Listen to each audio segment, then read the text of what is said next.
ना जय माता दी। जम्मू कश्मीर के लेफ्टिनेंट गवर्नर मनोज सिन्हा जी,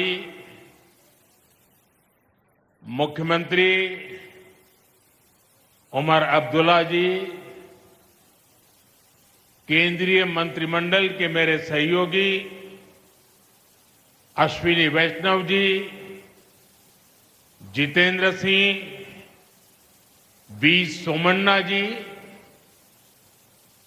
डिप्टी सीएम सुरेंद्र कुमार जी, जम्मू कश्मीर विधानसभा में नेता विपक्ष सुनील जी,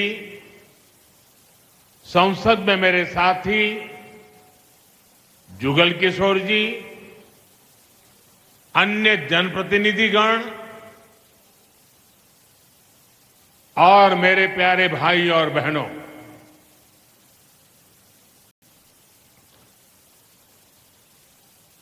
वीर जोरावर सिंह जी की ये भूमि है। मैं धरती को प्रणाम करता हूं। साथियों, आज का ये कार्यक्रम भारत की एकता और भारत की इच्छा शक्ति का विराट उत्सव है।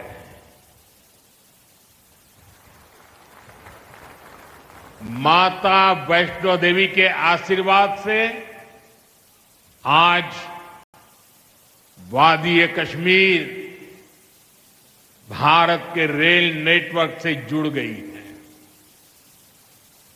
मां भारती का वर्णन करते हुए हम श्रद्धा भाव से कहते आए हैं, कश्मीर से कन्याकुमारी।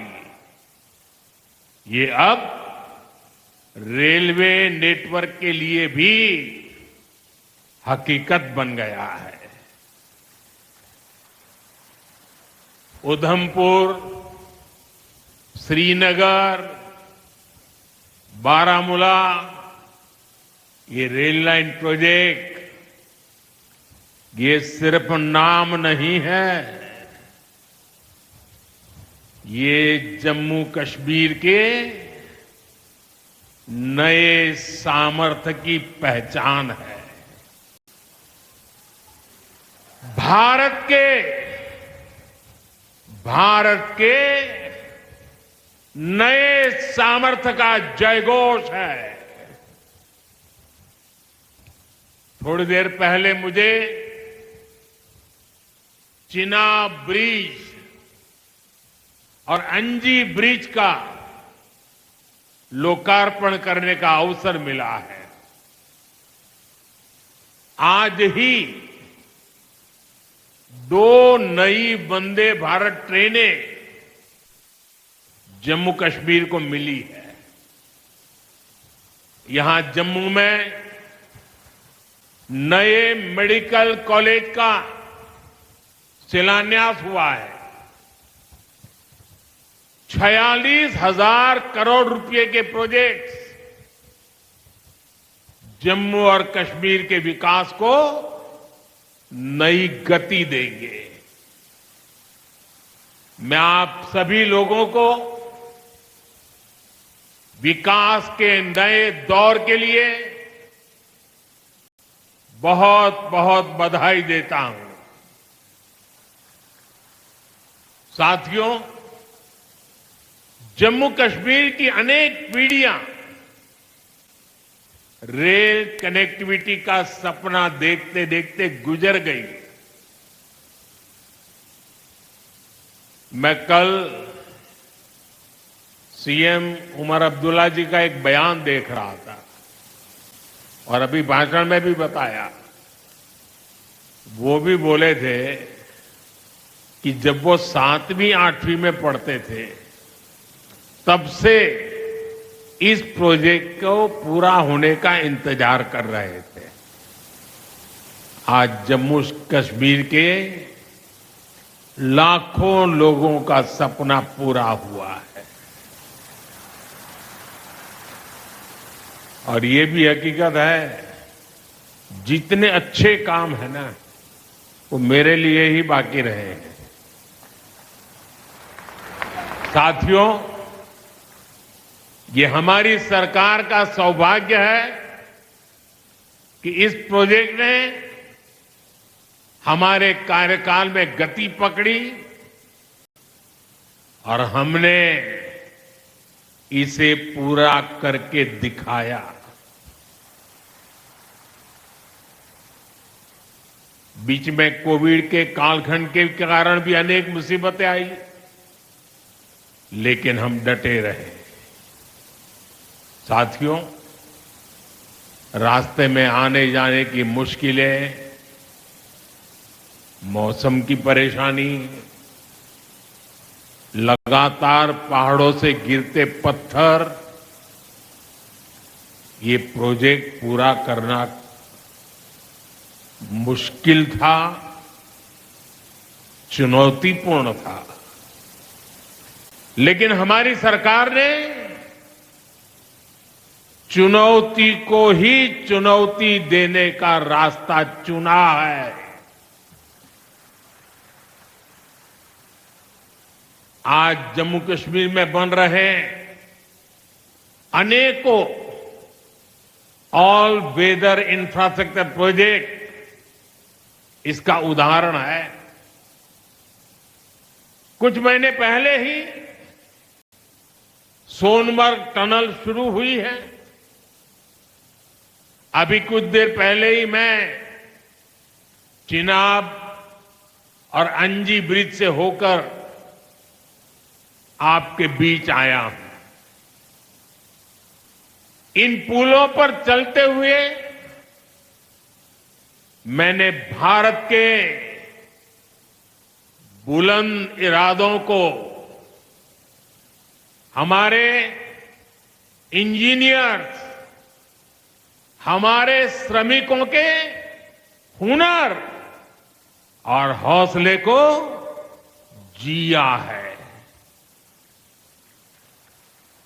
चिनाब ब्रिज दुनिया का सबसे ऊंचा रेलवे आर्च ब्रिज है। लोग फ्रांस में, पेरिस में एफिल टावर देखने के लिए जाते हैं, और ये ब्रिज एफिल टावर से भी बहुत ऊंचा है। अब लोग चिनाब ब्रिज के जरिए कश्मीर देखने तो जाएंगे ही, ये ब्रिज भी अपने आप में एक आकर्षक टूरिस्ट डेस्टिनेशन बनेगा। सब लोग सेल्फी पॉइंट पर जाकर के सेल्फी निकालेंगे। हमारा अंजी ब्रिज भी इंजीनियरिंग का बेहतरीन नमूना है। ये भारत का पहला केबल सपोर्टेड रेलवे ब्रिज है। ये दोनों ब्रिज सिर्फ ईंट, सीमेंट, स्टील और लोहे के ढांचे नहीं है। ये पीर पंजाल की दुर्गम पहाड़ियों पर खड़ी भारत की शक्ति का जीवंत प्रतीक है। ये भारत के उज्जवल भविष्य की सिंह गर्जना है। ये दिखाता है विकसित भारत का सपना जितना बड़ा है, उतना ही बुलंद हमारा हौसला है, हमारा सामर्थ्य है। और सबसे बड़ी बात, नेक इरादा है, अपार पुरुषार्थ है। साथियों, चिनाब ब्रिज हो या फिर अंजी ब्रिज, ये जम्मू की और कश्मीर की दोनों क्षेत्रों की समृद्धि का जरिया बनेंगे। इससे टूरिज्म तो बढ़ेगा ही, इकोनॉमी के दूसरे सेक्टर्स को भी लाभ होगा। जम्मू और कश्मीर की रेल कनेक्टिविटी दोनों क्षेत्रों के कारोबारियों के लिए नए अवसर बनाएगी। इससे यहां की इंडस्ट्री को गति मिलेगी। अब कश्मीर के सेब कम लागत में देश के बड़े बाजारों तक पहुंच पाएंगे और समय पर पहुंच पाएंगे। सूखे मेवे हो या पश्मीना शॉल, यहां का हस्तशिल्प अब आसानी से देश के किसी भी हिस्से तक पहुंच पाएगा। इससे जम्मू कश्मीर के लोगों को देश के दूसरे हिस्सों में आना जाना भी बहुत आसान होगा।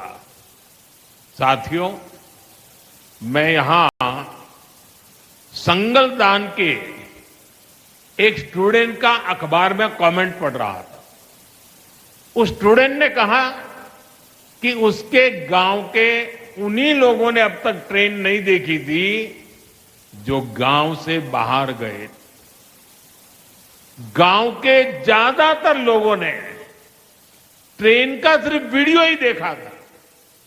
उन्हें अब तक यकीन ही नहीं हो रहा कि असली ट्रेन उनकी आंखों के सामने गुजरेगी। मैंने ये भी पढ़ा कि बहुत से लोग ट्रेनों के आने जाने का टाइम याद कर रहे हैं। एक और बिटिया ने बड़ी अच्छी बात कही। उस बिटिया ने कहा, अब मौसम तय नहीं करेगा कि रास्ते खुलेंगे या बंद रहेंगे। अब ये नई ट्रेन सेवा हर मौसम में लोगों की मदद करती रहेगी। साथियों, जम्मू कश्मीर मां भारती का मुकुट है। ये मुकुट एक से बढ़कर एक खूबसूरत रत्नों से जड़ा हुआ है। ये अलग अलग रत्न जम्मू कश्मीर का सामर्थ्य है। यहां की पुरातन संस्कृति, यहां के संस्कार, यहां की आध्यात्मिक चेतना, प्रकृति का सौंदर्य, यहां की जड़ी बूटियों का संसार, फलों और फूलों का विस्तार, यहां के युवाओं में, आप लोगों में जो टैलेंट है वो मुकुट मणि की तरह चमकता है। साथियों, आप भली बात ही जानते हैं, मैं दशकों से जम्मू और कश्मीर आता जाता रहा। इंटीरियर इलाकों में मुझे जाने का, रहने का अवसर मिला है। मैंने इस सामर्थ्य को लगातार देखा है, महसूस किया है, और इसलिए मैं पूरे समर्पण भाव के साथ जम्मू कश्मीर के विकास में जुटा हूं। साथियों, जम्मू कश्मीर भारत की शिक्षा और संस्कृति का गौरव रहा है। आज भारत दुनिया के बड़े नॉलेज हब में से एक हमारा जम्मू कश्मीर बन रहा है, तो इसमें जम्मू कश्मीर की भागीदारी भी भविष्य में भी बढ़ने वाली है। यहां आईआईटी, आईआईएम, एम्स और नीट जैसे संस्थान है। जम्मू और श्रीनगर में सेंट्रल यूनिवर्सिटीज हैं। जम्मू और कश्मीर में रिसर्च इकोसिस्टम का भी विस्तार हो रहा है। साथियों, यहां पढ़ाई के साथ साथ दवाई के लिए भी अभूतपूर्व काम हो रहा है। बीते कुछ सालों में ही 2 स्टेट लेवल के कैंसर संस्थान बने हैं। पिछले 5 वर्षों में यहां 7 नए मेडिकल कॉलेज शुरू किए गए हैं। आप भी जानते हैं, जब मेडिकल कॉलेज खुलता है तो उससे मरीजों के साथ ही उस क्षेत्र के युवाओं को भी सबसे ज्यादा फायदा मिलता है। जम्मू कश्मीर में अब एमबीबीएस की सीटों की संख्या 500 से बढ़कर 1300 तक पहुंच गई है। मुझे खुशी है कि अब रियासी जिले को भी नया मेडिकल कॉलेज मिलने जा रहा है। Shri Mata Vaishno Devi institute of medical excellence, ये आधुनिक अस्पताल तो है, ये दान पुण्य करने की हमारी जो संस्कृति है उसका भी उदाहरण है।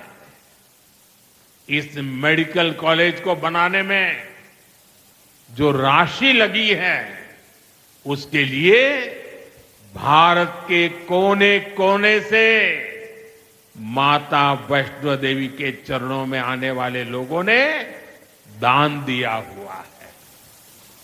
मैं श्री माता वैष्णो देवी श्राइन बोर्ड को, उनके अध्यक्ष मनोज जी को इस पवित्र कार्य के लिए बहुत बहुत शुभकामनाएं देता हूं। इस अस्पताल की क्षमता भी 300 बेड से बढ़कर 500 बेड की जा रही है। कटरा में माता वैष्णो देवी के दर्शन करने आने वाले लोगों को भी इससे बहुत सहूलियत रहने वाली है। साथियों, केंद्र में भाजपा एनडीए की सरकार को अब 11 साल हो रहे हैं। ये 11 साल गरीब कल्याण के नाम समर्पित रहे हैं।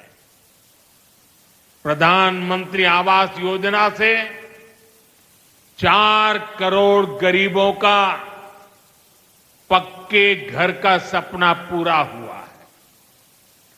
उज्ज्वला योजना से 10 करोड़ रसोइयों, उसमें धुएं का अंत हुआ है। हमारी बहनों को, बेटियों को उनकी सेहत की रक्षा हुई है। आयुष्मान भारत योजना से 50 करोड़ गरीबों को 5 लाख रुपए तक का मुफ्त इलाज मिला है। प्रधानमंत्री गरीब कल्याण अन्न योजना से हर थाली में भरपेट अनाज सुनिश्चित हुआ है। जनधन योजना से पहली बार 50 करोड़ से ज्यादा गरीबों के लिए बैंक का दरवाजा खुला है। सौभाग्य योजना से अंधेरे में जी रहे 2.5 करोड़ परिवारों में बिजली की रोशनी पहुंची है। स्वच्छ भारत मिशन के तहत बने 12 करोड़ शौचालयों ने खुले में शौच की मजबूरी से मुक्ति दिलाई है। जल जीवन मिशन से 12 करोड़ नए घरों में नल से जल पहुंचने लगा है। महिलाओं का जीवन आसान हुआ है। पीएम किसान सम्मान निधि से 10 करोड़ छोटे किसानों को सीधी आर्थिक सहायता मिली है। साथियों, सरकार के ऐसे अनेक प्रयासों से पिछले 11 साल में 25 करोड़ से ज्यादा गरीबों ने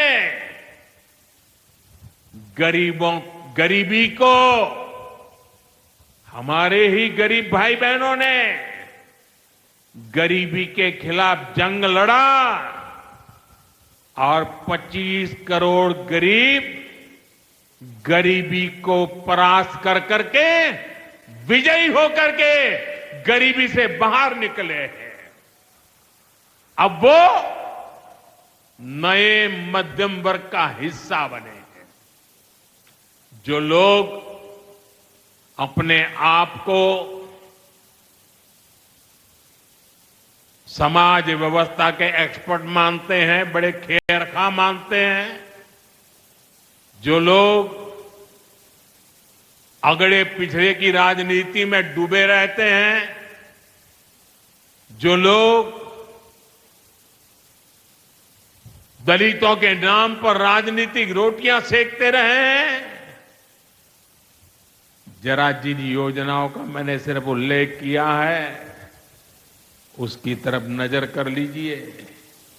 कौन लोग हैं जिनको ये सुविधाएं मिली हैं? वो कौन लोग हैं जो आजादी के 7 दशक तक इन प्राथमिक सुविधाओं से वंचित रहे थे?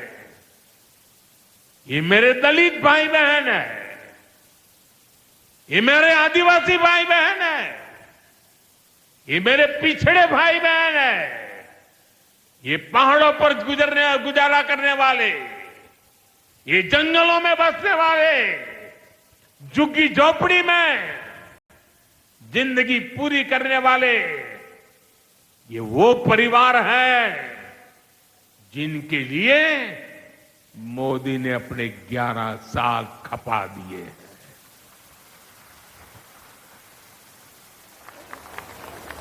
केंद्र सरकार का प्रयास है कि गरीबों को, नए मध्यम वर्ग को ज्यादा से ज्यादा ताकत दे।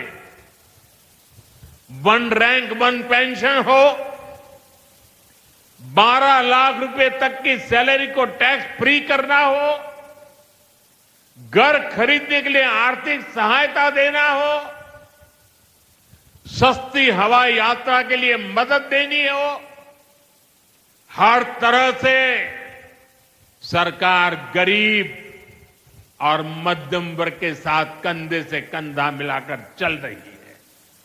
साथियों, गरीबों को गरीबी से मुक्ति पाने के लिए उनका मदद करना, लेकिन ईमानदारी से जीने वाले, देश के लिए समय समय पर टैक्स देने वाले मध्यम वर्ग की ताकत बढ़ाना, इसके लिए भी आजादी में पहली बार इतना काम हुआ है जो हमने करके दिखाया है।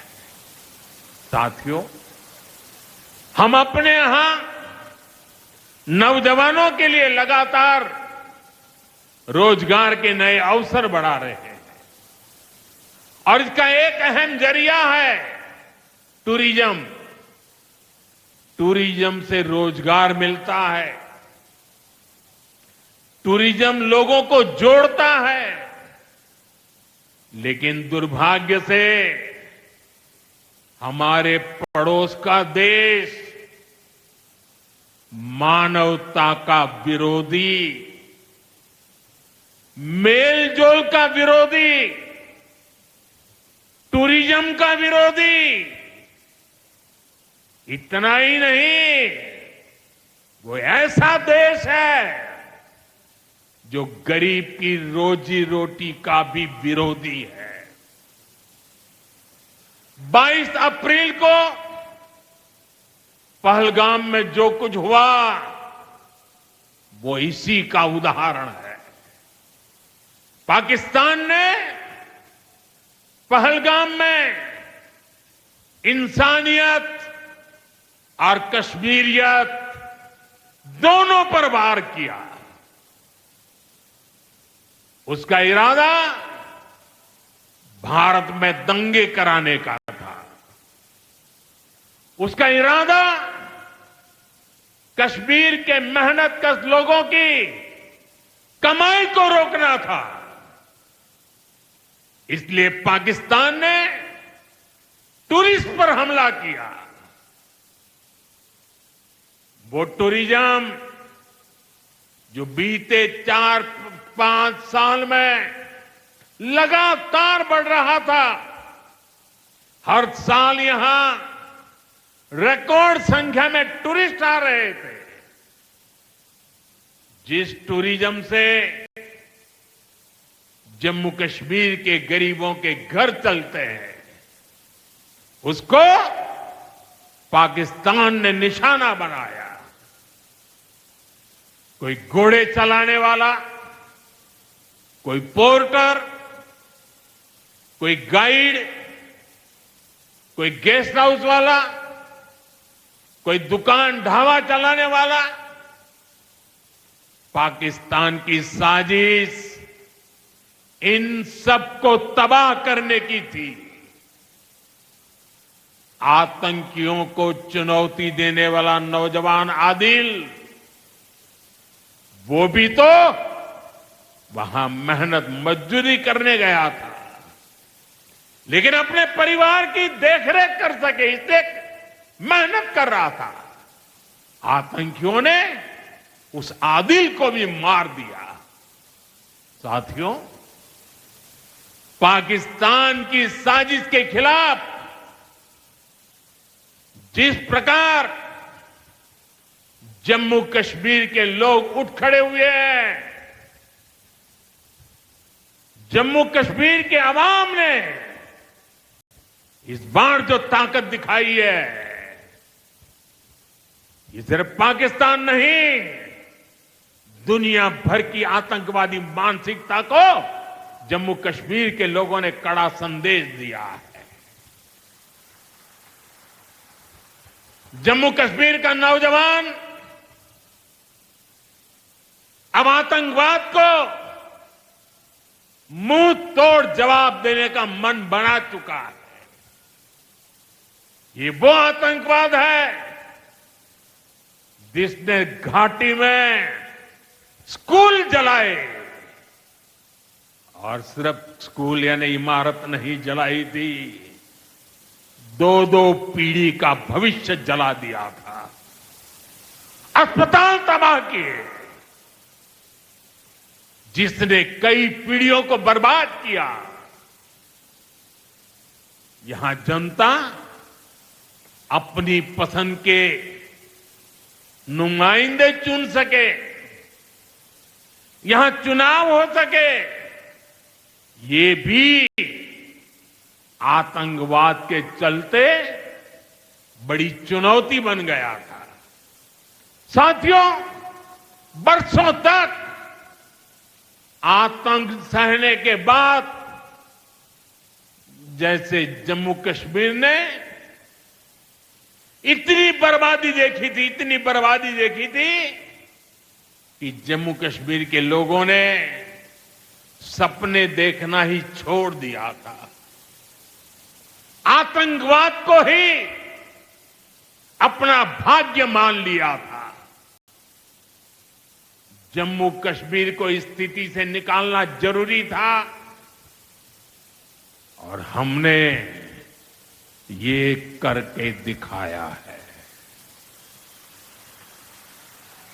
आज जम्मू कश्मीर का नौजवान नए सपने भी देख रहा है और उन्हें पूरे भी कर रहा है।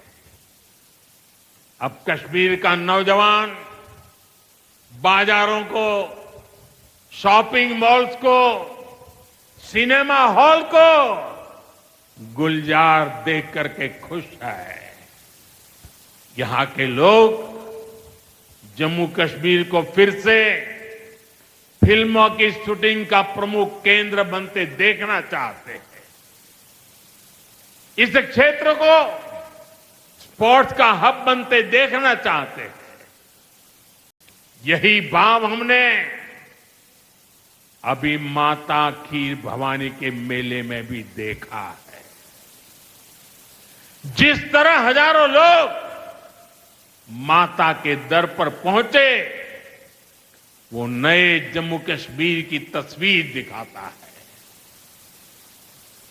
अब 3 तारीख से अमरनाथ यात्रा भी शुरू होने वाली है। ईद की उमंग भी हम चारों तरफ देख रहे हैं। विकास का जो वातावरण जम्मू कश्मीर में बना था, वो पहलगाम के हमले से डिगने वाला नहीं है। जम्मू कश्मीर के आप सभी लोगों को और आप सबसे नरेंद्र मोदी का वायदा है। मैं यहां विकास को रुकने नहीं दूंगा। यहां के नौजवानों को सपने पूरा करने से कोई भी बाधा अगर रुकावट बनती है, तो उस बाधा को पहले मोदी का सामना करना पड़ेगा। साथियों, आज 6 जून है। याद कीजिए, 1 महीने पहले, ठीक 1 महीने पहले 6 मई की वो रात पाकिस्तान के आतंकियों पर कयामत बरसी थी।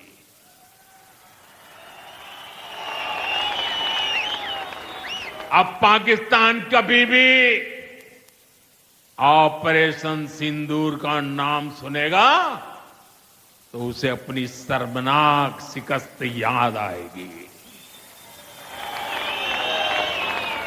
पाकिस्तानी फौज और आतंकियों ने कभी सोचा नहीं था कि भारत पाकिस्तान में सैकड़ों किलोमीटर अंदर जाकर के आतंकवादियों पर इस तरह वार करेगा।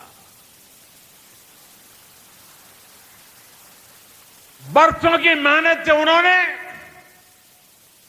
आतंक की जो इमारतें बनाई थी, वो कुछ ही मिनटों में खंडहर में बदल गई है। और ये देख पाकिस्तान बुरी तरह बौखला गया था और उसने अपना गुस्सा जम्मू के, पूंछ के दूसरे जिलों के लोगों के पर भी निकाला। पूरी दुनिया ने देखा कि पाकिस्तान ने कैसे यहां घर उजाड़े, बच्चों पर गोले फेंके, स्कूल अस्पताल तबाह किए, मंदिर, मस्जिद, गुरुद्वारों पर शेलिंग की। आपने जिस तरह पाकिस्तान के हमलों का मुकाबला किया, वो हर देशवासी ने देखा है। इसलिए अपने परिवारजनों ने उनके साथ हर देशवासी पूरी शक्ति से खड़ा है। साथियों, जिन लोगों की क्रॉस बॉर्डर फायरिंग में मृत्यु हुई है, उनके परिवार के सदस्य को कुछ दिन पहले ही नियुक्ति पत्र सौंपे गए हैं। शेलिंग से प्रभावित 2000 से ज्यादा परिवारों की तकलीफ भी हमारी अपनी तकलीफ है। इन परिवारों को शेलिंग के बाद अपने घर की मरम्मत के लिए आर्थिक मदद दी गई थी। अब केंद्र सरकार ने ये तय किया है कि इस मदद को और बढ़ाया जाए। आज के इस कार्यक्रम में मैं इसकी भी जानकारी आपको देना चाहता हूं।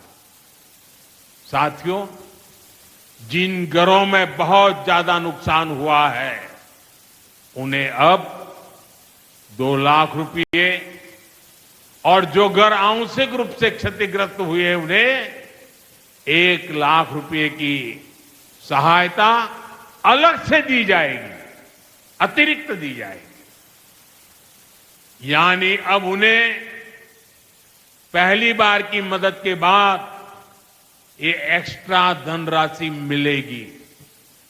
साथियों, हमारी सरकार बॉर्डर किनारे बसे लोगों को देश का प्रथम प्रहरी मानती है। बीते दशक में सरकार ने बॉर्डर के जिलों में विकास और सुरक्षा के लिए अभूतपूर्व काम किया है। इस दौरान करीब 10,000 नए बंकर्स बनाए गए हैं। इन बंकरों ने ऑपरेशन सिंदूर के बाद बने हालात में लोगों का जीवन बचाने में बड़ी मदद की है। मुझे बताते हुए खुशी है कि जम्मू और कश्मीर डिवीजन के लिए 2 बॉर्डर बटालियन बनाई गई है। 2 वुमेन बटालियन बनाने का भी काम पूरा कर लिया गया है।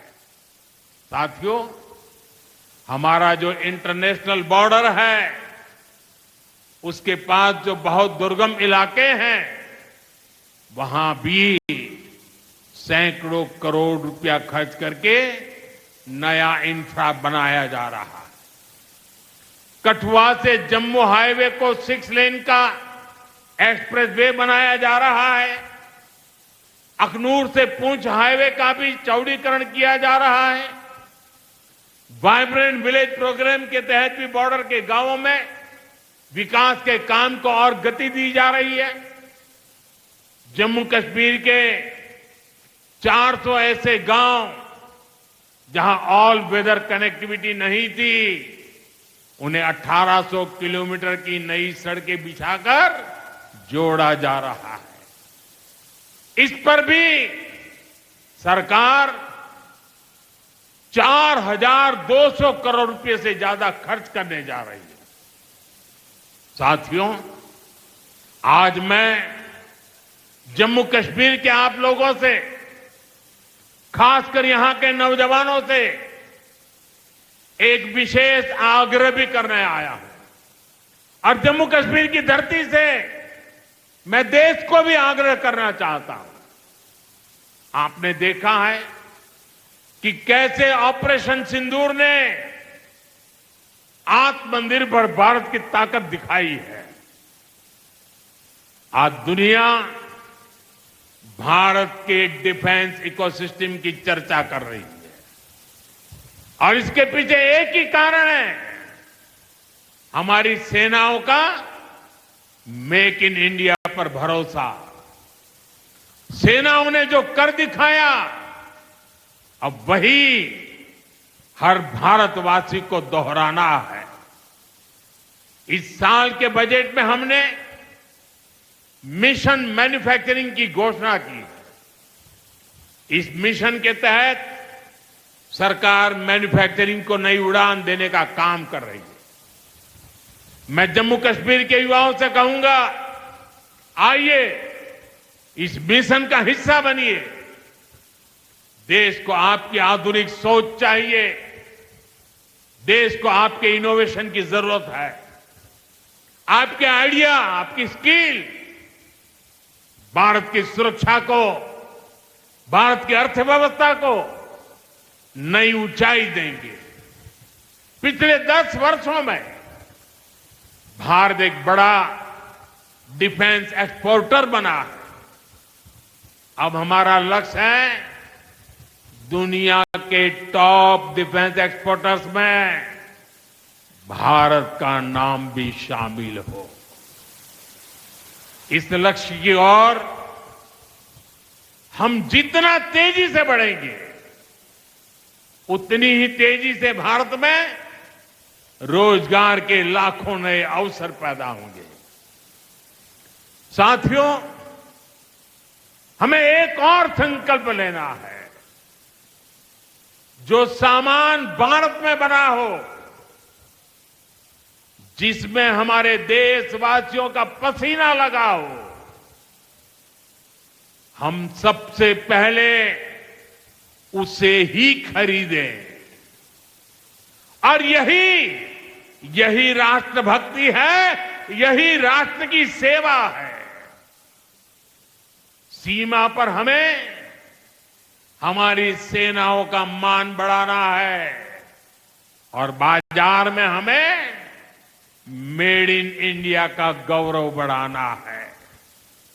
साथियों, एक सुनहरा और उज्जवल भविष्य जम्मू कश्मीर का इंतजार कर रहा है। केंद्र सरकार और यहां की सरकार मिलकर विकास के कार्यों में जुटे हैं, एक दूसरे को सहयोग कर रहे हैं।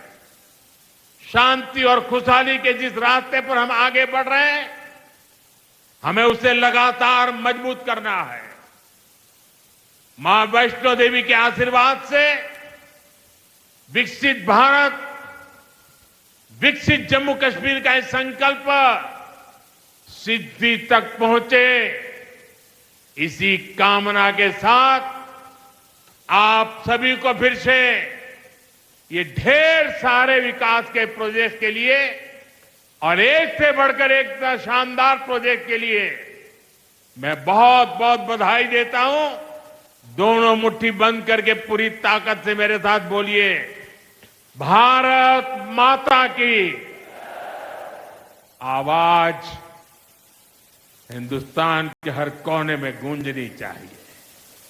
भारत माता की, भारत माता की, भारत माता की, भारत माता की। बहुत बहुत धन्यवाद।